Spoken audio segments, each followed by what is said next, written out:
Halo teman-teman, kembali lagi bersama kami di Pintar. Kali ini kita akan bahas mengenai cara kuliah sambil kerja step by step. Jadi bagi kamu yang sedang mungkin kuliah dan ingin mempertimbangkan untuk mencari uang tambahan atau bahkan ilmu sambil kamu kuliah juga, kamu bisa nonton video ini. Dan jangan lupa untuk subscribe channel kami untuk mendapatkan tips-tips mengenai pekerjaan dan belajar pemrograman desain dan edit video. Jadi gimana caranya? Yang pertama, jadi yang biasa ini bukan yang biasa kami lakukan, yang biasa Mimin lakukan juga dulu Mimin sempat kuliah sambil kerja. Yang pertama itu kamu harus jadwalkan dulu kegiatan kamu. Jadi ya kamu harus list dulu deh. Itu sebaiknya setiap Senin itu ngapain, Selasa itu ngapain, seminggu itu selama kamu kerja itu harus jelas. Jadi list dulu semua kegiatan kamu. Dan kalau semakin rinci semakin baik. Ini contohnya ada. Jadi kalau Seninnya kamu tulis ini bisa kamu kerjakan di Excel, di WA, atau di aplikasi pencatatan lainnya. Nah, tujuannya apa? Jadi kalau misalnya kamu udah list gini, kamu bisa tahu ke waktu kosongmu itu sebenarnya berapa jam. Nah, waktu kosongnya itu dipakai untuk bekerja. Jangan malah udah sebelum, kalau nggak kamu list, kamu sebenarnya nggak punya waktu kosong. Dan akhirnya kamu nggak bisa kuliah dengan baik, kerjanya juga nggak bagus. Dua-duanya berantakan. Jadi yang pertama itu harus kamu list dulu kegiatannya. Memang seharusnya sih kalau masih kuliah bakal banyak waktu kosong. Cuman kadang-kadang waktu kosongnya itu masuknya untuk hal-hal yang sebenarnya nggak bermanfaat. Baiknya kamu list dulu, jadi kamu tahu sebenarnya pas kamu kosong itu kapan, dan kalau kosong itu sebenarnya kosong benar atau betulan cuman ada hal lain yang sebenarnya bisa kamu gantikan untuk pekerjaan. Nah ini penting sih. Nah yang kedua itu setelah kamu list itu kan udah tahu, oh saya bisa sebenarnya kerja 30 jam per minggu gitu setelah kuliah, atau 20 jam per minggu. Yang kedua itu kamu tentukan dulu sebenarnya mau kerjanya mau yang kayak apa. Nah itu ini beberapa pertanyaan yang bisa kamu jawab. Jadi yang pertama, sebenarnya bekerja part time atau sambil kuliah itu untuk cari pengalaman untuk kerja full time setelah lulus kah, atau hanya sekedar uang tambahan?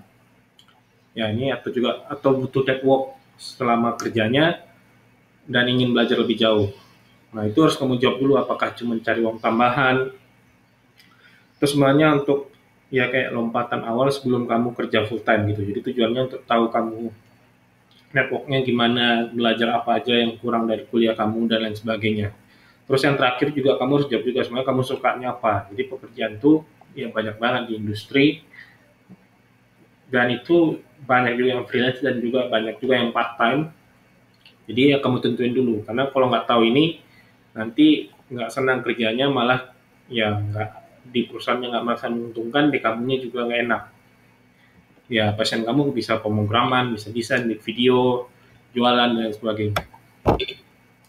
Nah kalau udah kamu tentukan, nanti kalau misal salah satu solusinya mungkin ini ada beberapa contoh. Contohnya kalau kamu cuma mau uang tambahan yang mungkin nggak terlalu banyak dan cuma bisa mau ngisi waktu aja, waktu kosong pas kuliah udah selesai tugas, kamu bisa coba waktu kerja itu untuk hal-hal bekerja seperti manual labor. Manual labor itu maksudnya yang kerjanya nggak terlalu make skill atau keterampilan, contohnya kayak cuci piring di McD, cleaning service dan lain sebagainya, atau administrasi. Ya ini manual labor lah. Memang kerjanya nggak pakai keterampilan, jadi nggak butuh belajar macam-macam, tapi ya ini cukup capek dan biasanya gajinya nggak terlalu banyak gitu sih. Maksudnya lebih rendah daripada yang pakai keterampilan. Kedua itu kalau kamu merasa untuk menambah pengetahuan atau network atau bahkan belajar di setelah kamu lulus, coba kamu bisa mempertimbangkan kerjanya itu freelance atau part time di perusahaan. Ini dua opsi yang bisa kamu ambil. Jadi ya ini tadi ini contohnya, kalau jawabannya aku bilang cuma nambah uang aja pas waktu kosong, kamu bisa pakai manual labor, tapi kalau bilang untuk nambah belajar bisa untuk hal ini. Nah yang ketiga itu kamu harus pastikan dulu sebenarnya kamu layak nggak untuk bekerja. Jadi walaupun kamu jatuhnya kayak part time kuliah atau freelance, kamu harus tetap profesional dan layak untuk bekerja, maksudnya berketerampilan cocok untuk lowongannya.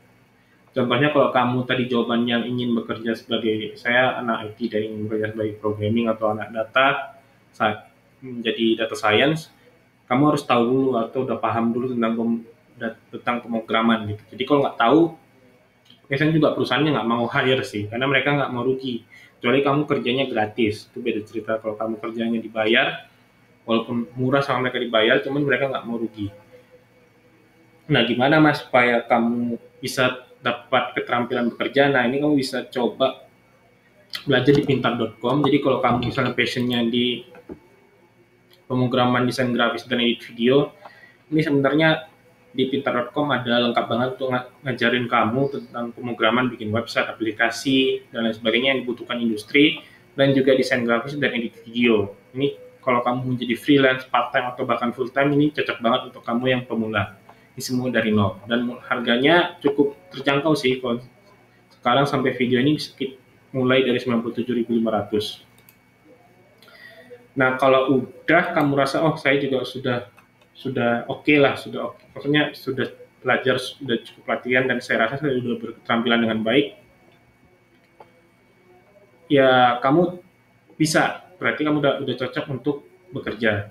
Nah ini tapi nantinya kamu sebaiknya sih tips berikutnya itu kamu jangan misalnya ditawar pekerjaan atau kamu di offer pekerjaan, jangan pasang harganya terlalu tinggi di awal-awal. Maksudnya ya maksudnya terima aja lah berapapun yang mereka kasih gitu. Karena kalau kamu tinggi-tinggi terus value-nya nggak terlalu besar, nanti mereka nggak puas. Jadi tujuan kamu sebenarnya kalau yang berketerampilan kan supaya ya untuk belajar dan misalnya untuk network, ya mereka harus puas dong. Ya, kalau mereka puas juga kemungkinan besar saat kamu lulus itu mereka mau langsung rekrut kamu, atau bahkan juga di banyak kejadian teman-teman saya kalau yang puas perusahaannya ya udah selama kuliah jadi full time, dia kuliahnya jadi sampingan gitu. Nah intinya ya gimana biar mereka puas. Nah terus keempat, setelah kamu kuasai keterampilan tuh ya kamu cari lowongannya. Nah cari lowongannya itu di mana? Ini ada 3 cara sih, ini cara termudah tapi agak lama, dan ya ini kalau maksudnya agak lama, ini bukan cara tercepat sih kalau mau cari kerjaan gitu. Yang pertama, kamu bisa cari lowongan di freelance online nih. Kamu bisa cari di freelancer.com atau Upwork dan lain sebagainya, itu banyak banget itu lowongan tentang freelancer atau part time, apalagi kayak pemrograman desain video yang keterampilan. Atau kedua, kamu cari lowongan via LinkedIn, itu biasanya juga para HR atau dirut-dirut yang pekerjaan part time, mereka ngepost lowongannya di LinkedIn, di status mereka, itu kamu juga bisa. Atau cari lowongan via job posting lainnya, ya. Ini bisa kayak Jobstreet, Tekin Asia atau lain sebagainya, ini bisa juga. Tapi ini saya bilang ini cara terlama sih. Cara terlama tapi paling mudah. Kalau mau agak paling cepat tapi agak susah dan butuh skill, itu nanti kita bisa bikin videonya tersendiri sih kalau kamu ingin tahu. Nah itu aja sih 4 cara untuk kuliah sambil kerja step by step dengan mudah dan benar. Jika ada request video lainnya, kamu bisa komentar di bawah, atau ada pertanyaan mengenai video ini bisa komentar juga. Dan jika kamu rasa video ini bermanfaat, silahkan share video ini, dan sampai jumpa di video berikutnya. Terima kasih.